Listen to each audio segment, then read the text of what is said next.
Bom dia, pessoal. A gente vai dar continuidade ao nosso curso com as aulas virtuais e eu retomo o assunto que a gente já começou a trabalhar na última semana de aula presencial, que é a aula 3 e 4 do seu material. Então, a gente estava trabalhando aqui a condição de internacionalização do capitalismo e a gente vai fazer isso dentro do que é mais relevante desse assunto. A orientação era que você já tivesse lido essa aula e feito parte dos exercícios que estavam no guia de estudos. Então, a gente vai agora para o aprofundamento da condição mais relevante. Okay? A gente trabalhou as 3 fases da Revolução Industrial, a gente viu como em cada momento os países vão se modernizando economicamente. Então, a modernização econômica vem com as revoluções industriais, esses países transformam a sua condição de reprodução do capital. E a partir disso, o que a gente tem no século XX? Um grupo tão grande de países industrializados que se torna necessário hierarquizar a função desse país. Então, para garantir que uma economia se estabeleça em uma lógica global, eu preciso ter um país que estabeleça uma determinada função econômica e um outro país com outra função que, de forma complementar, reproduz o capital. Sim?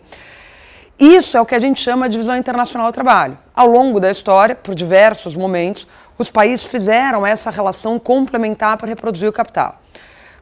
A DIT acontece a partir do quê? Do colonialismo. A gente começa a caracterizar a divisão internacional do trabalho a partir de uma lógica colonial. Então a gente começa a estudar a DIT em meio ao século XVI, quando justamente, no que é chamado de antiga DIT, os países vão estabelecer essa relação comercial.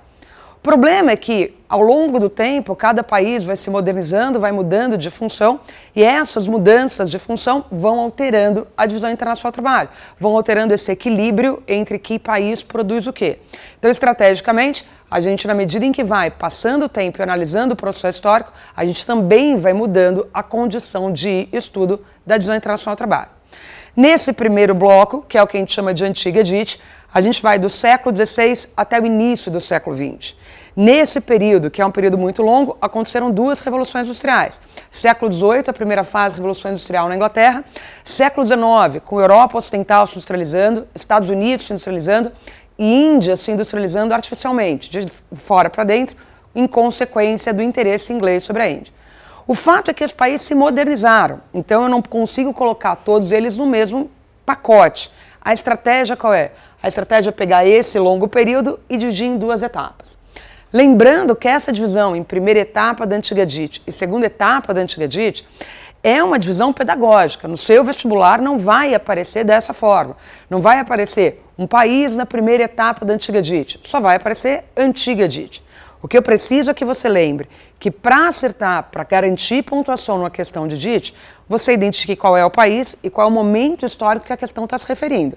Aí, efetivamente, fica mais eficiente identificar o papel do país na divisão internacional do trabalho. Então, num primeiro momento, numa primeira etapa, a lógica estabelecida era uma lógica colonial, a relação entre os países era feita justamente nessa condição, quem é metrópole e quem é colônia, cada um com uma função. Sim? Claro, isso que faz uma metrópole? Uma metrópole enriquece em meio à exploração econômica da colônia. Por mais que essa colônia tenha sido uma colônia de povoamento, a metrópole explora efetivamente a colônia de povoamento para garantir condição de enriquecimento. Também, o que faz então uma colônia? A função de uma colônia é garantir riqueza à metrópole. E aí que você tem a relação complementar. Então, numa produção manufatureira, porque ainda não tinha havido a primeira revolução industrial, a metrópole busca as matérias-primas na colônia e com essas matérias-primas ela garante a reprodução capital dentro do seu território. Quem garante o acesso às matérias-primas é a própria metrópole. A colônia detém a matéria-prima, mas quem vai promover a infraestrutura para viabilizar a exploração dessa matéria-prima é a própria metrópole, que investe esse capital de forma que esse capital garanta acesso à matéria-prima da colônia e garanta acesso à mão de obra barata. Se essa mão de obra na colônia é barata porque ela não é qualificada. Em princípio, a gente não está trabalhando com qualificação da mão de obra. A gente está trabalhando com custo de aquisição da mão de obra. A mão de obra na colônia é barata porque, obrigatoriamente, ela é excedente, ela está sobrando. Seja ela mão de obra escrava, não sendo escrava, nesse contexto, de forma geral, o fato dela estar excedente garante um menor custo de acesso a ela. Então, a colônia tem essa função e a metrópole tem essa função. Tá bom, para o seu vestibular, quem é o país que ele está trabalhando? Não me importa muito nesse contexto, me importa o momento histórico. Se ele estiver falando de uma Inglaterra, se ele estiver falando de Portugal, se ele estiver falando de uma Espanha, se ele estiver falando de uma França, esses países todos são metrópoles. Eles enriquecem a partir da exploração da colônia. Se ele estiver falando de um Brasil aqui nesse período, se ele estiver falando de um Estados Unidos, se ele estiver falando do Marrocos, esses países são colônias. Então essa é a função do país. Sim? Para concluir a antiga DIT, que vai até o início do século XX, o que a gente faz? A gente analisa o segundo contexto, que é o que a gente vai chamar de segunda etapa da antiga DIT. Aqui sim, entre o século XVIII e início do século XX, você tem a primeira fase da Revolução Industrial e a segunda fase da Revolução Industrial. Então aqui a gente vai ver a modernização econômica mudando a função do país. Sim? Como é que a gente estabelece essa relação? A partir de uma prática imperialista, a partir do domínio econômico que um país exerce sobre outro. Sim? Qual a sua condição? Você é o país que exerce o domínio econômico ou você é o país que submete ao domínio econômico? De forma geral, por acúmulo desigual de tempo, as ex-metrópoles se industrializaram. Então essas ex-metrópoles passam a exercer uma política imperialista, então a influência econômica, sobre as ex-colônias, que de forma geral não se industrializaram. Ah, mas tem exceções? Tem, a gente está generalizando. As ex-metrópoles, por condição de acúmulo desigual de tempo, acabaram tendo uma lógica mais favorável para se desenvolver industrialmente. O acúmulo de capital, a condição de instalação de infraestruturas, o processo de urbanização foi mais acelerado. E nesse contexto, eles passam numa produção maquinofatureira a desenvolver um aumento da produtividade, isso é uso do meio técnico, empregam a sua mão de obra no espaço urbano, o que gera a formação de um mercado consumidor, e acumulam capital. E esse acúmulo de capital no país industrializado garante a ele condição de manter as relações com as ex-colônias. Mas por que manter relações com as ex-colônias? Porque se eu sou um país industrializado, eu preciso garantir cada vez mais acesso à matéria-prima, que é o que a ex-colônia tem para oferecer. E eu preciso garantir também acesso ao mercado consumidor, que de forma geral não era relevante na ex-colônia, mas em meio ao fim da sociedade escravocrata ele se torna relevante. Então essa mão de obra excedente estabelecida de forma assalariada se torna um mercado consumidor e garante ao país industrializado, ou seja, a ex-metrópole, possibilidade de reprodução do capital. Se nessa etapa, que eu tenho que pensar quem é o país. Se ele for aqui, Portugal, Espanha, França, Inglaterra, se ele for os Estados Unidos do século XIX, ele se industrializou, então ele passa a ter essa função. Se desse outro lado, ele for o Brasil, se ele for o Marrocos, se ele for a Argentina, ele mantém essa condição de fornecedor de matéria-prima, mão de obra barata, e agora, com o fim da sociedade escravocrata, mercado consumidor. Sim? É assim que a gente identifica o país na antiga DIT. Século XX, terceira fase da Revolução Industrial, então começa um aumento exponencial do número de países industrializados. A industrialização artificial, causada pela crise do liberalismo econômico, vai garantir que países que não eram industrializados, então até então ex-colônias não industrializadas, sofram a sua revolução industrial. Isso marca a transformação, a modernização da nova DIT. Então a nova DIT, que começa no século XX e a que a gente vive nos dias de hoje, é uma DIT marcada pela globalização. O que eu preciso enxergar a função do país dentro de um contexto global. Mas quem é esse país num contexto global? Ou ele é o centro do capitalismo, ou ele é a periferia do capitalismo. Ou ele é o tomador de decisão, que tem uma produção tecnológica significativa, em condição de exercer influência sobre os outros territórios, ou então ele é o país que submete a essa condição de pressão e domínio tecnológico. Quando você fala que um país central tem como condição predominante produção de tecnologia, significa o quê? Significa que nele tem a maior quantidade de indústrias, a maior quantidade de sedes de empresas multinacionais. Essas empresas, trabalhando com mão de obra especializada, garantem margens maiores de ganhos aos seus trabalhadores, então salários maiores, maiores remunerações.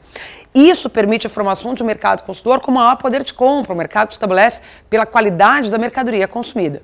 E tudo isso garante a esse país uma condição de acúmulo de capital.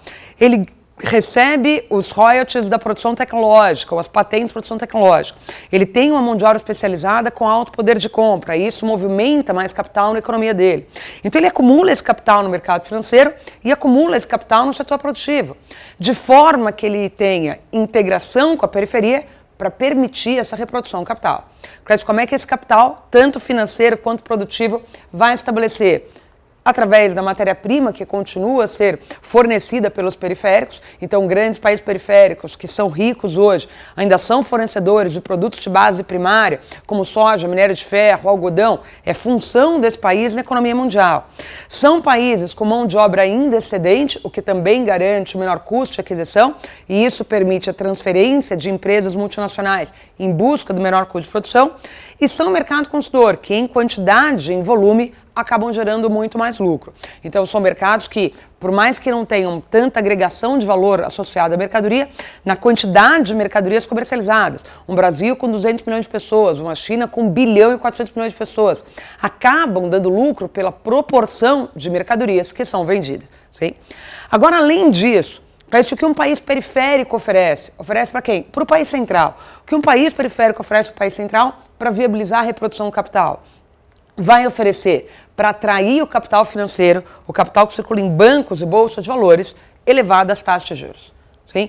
Por que um banco num país periférico oferece juros altos para os investidores? Porque ele precisa atrair esse capital. Uma vez que a mão de obra de um país periférico é, no geral, menos remunerada, esse mercado consumidor, para poder consumir, vai precisar de crédito. Eu compro casa própria financiada, eu compro carro financiado, eu pago por educação financiada. Então é necessário que haja crédito num banco para viabilizar a condição de consumo. Os bancos em países periféricos atraem esse investimento, oferecendo ganhos maiores em menor intervalo de tempo, maiores taxas de juros. Agora, além disso, o que um país periférico precisa atrair? Indústrias, ele precisa atrair o capital produtivo dos países centrais. Mas por que atrair o capital produtivo? Porque é isso que gera emprego. A quantidade de indústrias multinacionais e transnacionais que a gente tem no Brasil, por exemplo, gera uma enorme quantidade de emprego, e não só de forma direta, mas indireta, numa reação em cadeia. Essa mão de obra empregada, direto ou indiretamente, pelo capital produtivo internacional, pelas filiais das multinacionais, faz esse dinheiro circular dentro da nossa economia. Então faz o trabalhador tendo renda a consumir, consumindo, ele garante a condição de mais empregos, pagam-se impostos e a economia se fortalece. Então é função de um país periférico, a fim de reproduzir o capital, oferecer incentivos fiscais, flexibilização de leis trabalhistas, promover, em alguns casos, flexibilização de leis ambientais, para atrair esse capital produtivo que busca na periferia a maior margem de lucro. Sim? Então a gente enxerga os países, dependendo do contexto histórico, a partir dessa condição. Quem era você? Na primeira etapa da antiga DIT, você era uma metrópole ou era uma colônia? Na segunda etapa da antiga DIT, você é um país industrializado ou você ainda não tinha se industrializado? Na nova DIT, você é o centro e a periferia do capitalismo. Então identifique dentro da questão do seu vestibular o que país ele está colocando e qual momento histórico ele está pedindo. Sim?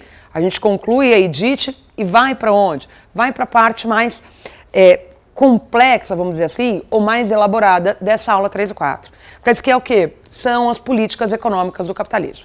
Então, quando eu falei de primeira fase da Revolução Industrial, século XVIII, quando eu falei de segunda fase da Revolução Industrial, século XIX, eu estava falando o quê? Eu estava falando de um capitalista que investe no processo de produção. Lá no século XVIII, primeira Revolução Industrial, que acontece em consequência da política dos cercamentos. Não foi a coroa britânica que investiu na industrialização. Mas quem investiu na industrialização? A burguesia endinheirada, que começou a instalar a infraestrutura, se aproveitar da mão de obra excedente que tinha vindo para o espaço urbano, para garantir, através do meio técnico, a reprodução do capital. Então você passa a ter, nesse século XVIII, uma burguesia em condição de reprodução do capital. Esse cara vai virar o capitalista industrial. No século XIX, nos Estados Unidos ou na Europa Ocidental, era uma elite econômica que queria se livrar da dependência em relação à Inglaterra. Então não era o governo desse país que estava promovendo industrialização, é uma elite capitalista que vai promover investimentos e gerar industrialização. O que é isso? Isso é o que Adam Smith chamou de liberalismo econômico. É um processo de reprodução do capital onde o Estado não é o agente investidor, é o próprio capitalista, capital privado, a gente chamou isso de segundo setor. É o próprio capitalista que investe em infraestrutura da produção. Ele vai garantir o meio técnico, ele vai garantir a condição de reprodução do capital. Ele promove para os seus interesses, o interesse do capitalista é sempre obter o lucro, a condição eficiente para a reprodução do capital. É esse capitalista, uma vez que não existe intervenção do Estado na economia, que vai garantir a condição de adaptação à lei de mercado e livre concorrência. O capitalista até então não sabia como lidar com isso, porque isso nunca tinha estabelecido. E como não existem regras estabelecidas, ele vai ter que aprender a lidar com a quantidade de mercadoria que ele vai produzir, com o valor que essa mercadoria chega no mercado, como um concorrente dele coloca a quantidade, o preço em mercadoria e como ele resiste a essa concorrência. Então é o capitalista se adaptando a um novo processo de produção. Sim? Como não existe influência do Estado, como o Estado não intervém na economia, o que a gente tem no liberalismo econômico? O capitalista definindo a condição de exploração da mais-valia. Não existiam leis trabalhistas entre o século XVIII e XIX. A condição de reprodução do capital, em meio ao trabalho, se dava a partir do interesse do capitalista. Ele definia jornais de trabalho, ele definia a remuneração do trabalhador, ele definia a condição produtiva. Então, essas todas as condições impostas pelo capital privado dão as características principais do liberalismo econômico. Então, quando a gente fala de liberalismo econômico, a gente está falando de um modelo de reprodução do capital que vigorou entre o século XVIII e o início do século XX, onde o Estado não intervém na economia. Mas qual foi o resultado disso? O que isso trouxe de vantagens ou desvantagens? O resultado foi que esse capitalista acumulou muito dinheiro. A superconcentração do capital vem do fato desse capitalista não ter que dividir esse dinheiro com ninguém. Ele investia e ele recuperava o capital investido. Se ele não recuperasse, ele faliu, ele está fora do jogo. Então o capitalista que sobreviveu à livre concorrência, à lei de mercado, acumulou muito capital, promoveu uma superconcentração de capital. Tá bem? O que o capitalista faz quando ele concentra capital? O capitalista, quando concentra capital, ele investe, ele aumenta a capacidade produtiva, ele investe em infraestrutura, ele investe no meio técnico, ele viabiliza, tanto aumenta a mais-valia absoluta, porque como não tem leis trabalhistas, ele pode expandir jornais de trabalho, quanto aumenta a mais-valia relativa pelo uso do meio técnico, da máquina, acelerando a velocidade de produção. Então você passa a ter aqui um acúmulo de capital cada vez maior, em meio à condição do capitalista manter o investimento. Parecia não dá para todo mundo ganhar na lógica capitalista. Não, a gente estudou que o capitalismo, por princípio, é desigual socioeconomicamente. Então, se o capital vai se acumular na mão de um, ele vai ter que ter saído da mão de outro. Para esse dinheiro, para esse capital se acumular na mão do capitalista, o que aconteceu? Uma superexploração da mais-valia. Tá bem? Qual é a consequência dessa superexploração da mais-valia? A perda de mercado do consumidor. Se você vai aumentando o percentual de trabalho realizado e não paga o trabalhador, você vai tirando desse trabalhador o poder de compra. E qual é o problema de tirar o poder de compra? É que você produziu, mas você não vai vender. Você superexplorou a mais-valia, essa superexploração da mais-valia gera uma retração de mercado, e em meio à retração de mercado, o que você faz com a mercadoria que você produziu? Não tem o que fazer. Você tem a Primeira Guerra Mundial acentuando a condição de crise, mas você tem essencialmente uma falha na estrutura da política econômica liberal.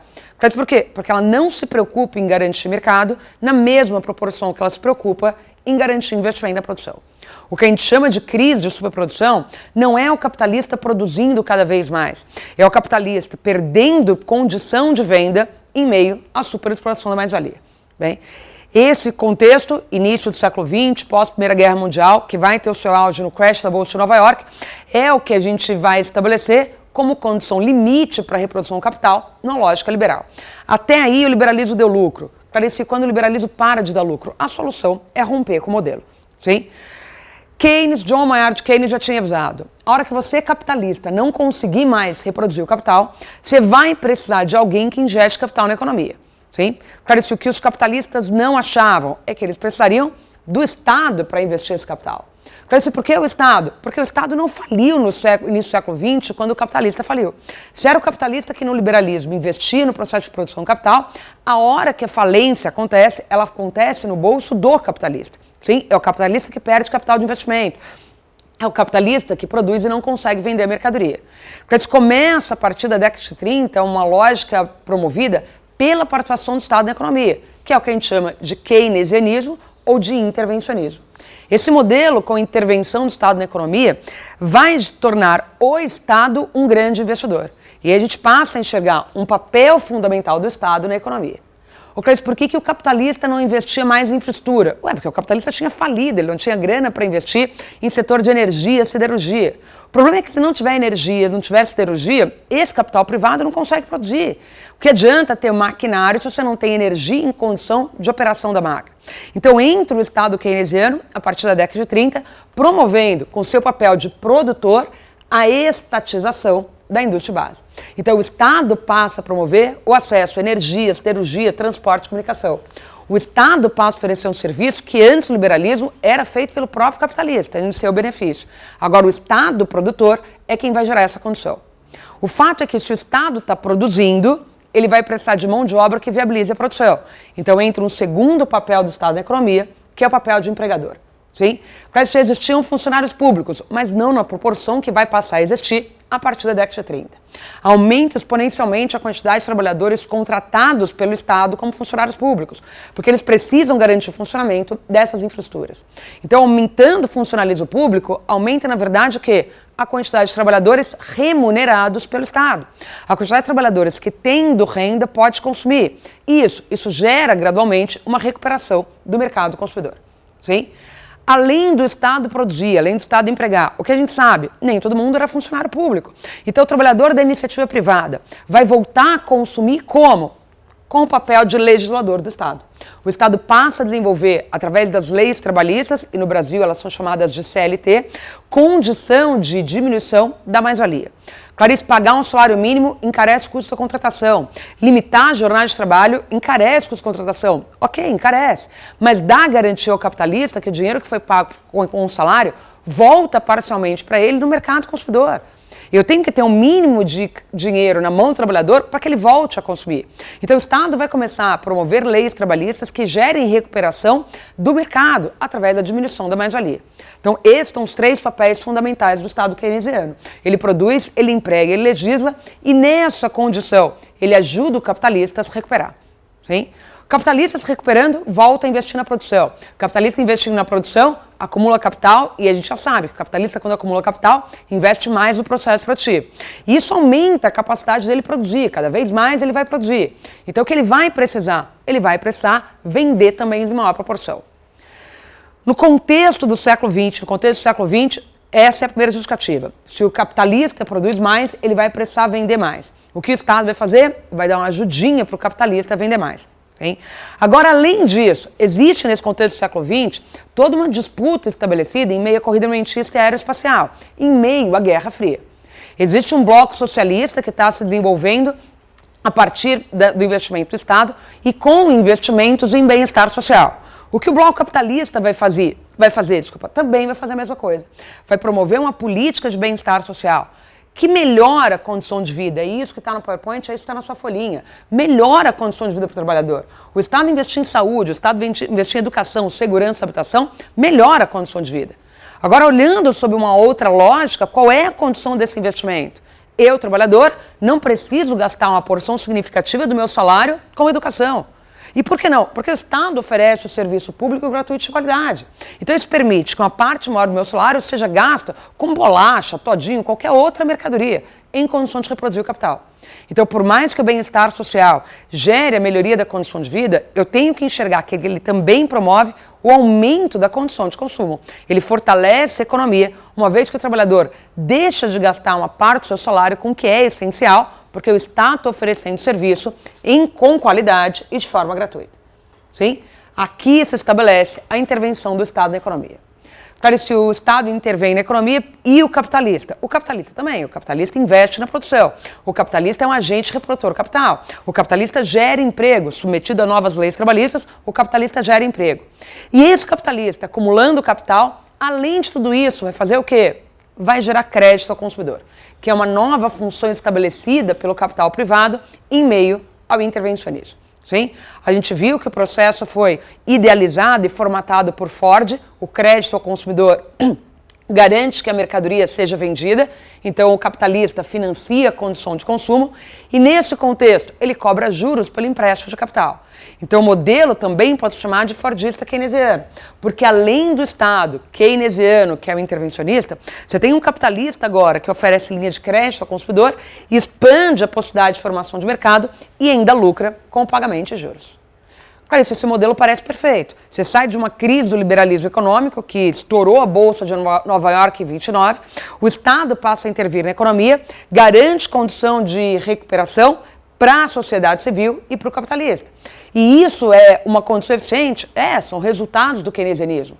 O capitalista volta a concentrar capital, e a gente sabe que ele concentrando capital, ele investe na produção, então ele acumula cada vez mais capital.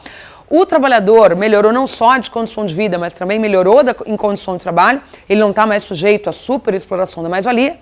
O problema é que não dá para todo mundo ganhar numa lógica capitalista, porque, por princípio, existe a desigualdade socioeconômica. Clarice, mas aí no que você me mostrou, tanto o capitalista quanto o trabalhador melhorou de condição de vida. Mas o keynesianismo, existe um outro investidor, que é o Estado, que assume um papel indiretamente capitalista. E esse vai falir em meio ao modelo keynesiano. Se o Estado falha, o Estado não consegue manter as contas públicas em equilíbrio. Por que não? Porque os gastos do Estado não diminuem nunca, ele só aumenta. Aumentou o contingente populacional, aumenta gasto com saúde, com educação. Aumentou a industrialização, aumenta gasto com energia, com infraestrutura de transporte. Aí você poderia dizer, Clarice, é só o Estado aumentar a arrecadação de impostos. Opa, existe um limite para aumentar a arrecadação de impostos. Clarice, qual é o limite? Você não tirar do capitalista o poder de investimento e você não tirar do trabalhador o poder de compra. Se eu cobro imposto cada vez mais alto do trabalhador, eu estou tirando do trabalhador a condição de usar o dinheiro dele para consumir. E isso vai gerar uma falência econômica. Se eu cobro imposto cada vez mais alto do capitalista, eu estou tirando do capitalista a condição de investimento. E isso também vai colocar em risco a economia. Então, o Estado keynesiano, que investiu massamente, vou voltar, no seu papel de produtor, isso tem um custo, papel de empregador, com as políticas de bem-estar social, ele acaba falindo. Claro, se a falência dos cofres públicos vai levar ao quê? Vai levar obrigatoriamente a uma diminuição dos investimentos. Então, se você está gastando mais do que você arrecada, uma hora você vai ter que cortar gastos. Sim? Esse corte de gastos vão acontecer tanto na indústria de base, nas infraestruturas, quanto nas políticas públicas, políticas de bem-estar social. E é isso que a gente chama de sucateamento. O sucateamento é uma perda de eficiência gerada pela falência do Estado. O Estado investiu massamente durante o keynesianismo em educação. Mas se o Estado falido vai investir em menor proporção em educação. Okay? O Estado investiu em infraestruturas modernas, de energia e de transporte, que foram muito eficientes, mas o Estado falido vai investir menos nessas infraestruturas. Então, nesse contexto, o Estado falido leva a perda de eficiência ao sucateamento da indústria de base e do bem-estar social. Sim? Mas se é hora de cortar gastos, é hora de cortar gastos. E esse corte de gastos vai acontecer dependendo do quê? Dependendo do tamanho da sua falência. Se você é um governo que está muito falido, você vai ter que cortar muitos gastos. Se você é um governo que se percebe em risco de falência antes de falir, então você corta gastos já imediatamente em menor proporção para viabilizar a condição de recuperação. Então, o modelo keynesiano foi um modelo muito eficiente para recuperar a economia ao longo do século XX, justamente após o crash da Bolsa de Nova York e a crise do liberalismo econômico. Só que esse modelo deu ao capitalista e ao proletário condição de recuperação, mas promoveu no Estado a falência de cofres públicos. O que a gente vai ver a partir de agora é qual o tamanho dessa falência e, dependendo do tamanho da falência, os cortes de gastos vão ter que acontecer. Sim? A gente encerra aqui essa primeira parte para começar para dar continuidade numa segunda parte.